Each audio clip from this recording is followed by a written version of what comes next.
Responding in style. The art of RSVP. Hey there, language enthusiasts. Today, we're diving deep into a phrase that's crucial for understanding English-speaking social customs. RSVP. This little acronym can be quite puzzling, but by the end of this video, you'll know how to use it confidently.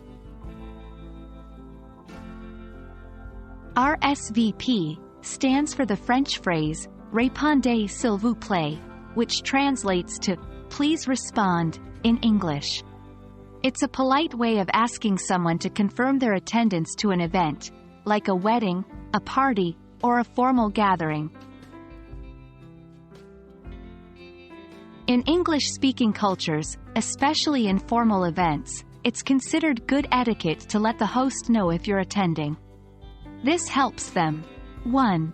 Prepare adequate food and seating. 2. Know how many people to expect. 3. Avoid over or under preparation.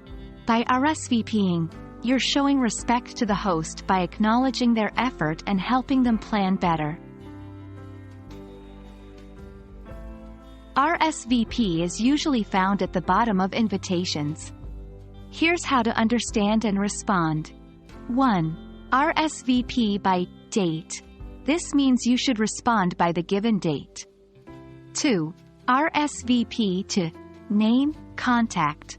You should inform the named person or use the provided contact method. 3. If you receive an invitation with an RSVP request, you can 4. Accept the invitation. Thank you for the invitation. I'd love to attend. 5. Decline the invitation. Thank you for thinking of me, but unfortunately, I won't be able to make it. Remember, it's better to decline than to not respond at all. A no response can be considered impolite. 1. Wedding invitations often have a separate card where you can tick whether you're attending or not. 2. Electronic invitations, like emails or event apps, may have clickable buttons to indicate your response. 3. Informal settings might just have a simple, please RSVP, at the end, meaning you can respond in a casual manner, maybe via text or a phone call.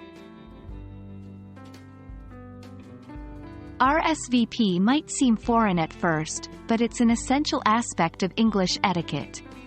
Whether you're attending a grand event or a small gathering, knowing how to RSVP ensures you're always putting your best foot forward in social situations.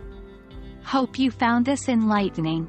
Remember, communication is not just about words but understanding the culture behind them. See you in the next lesson.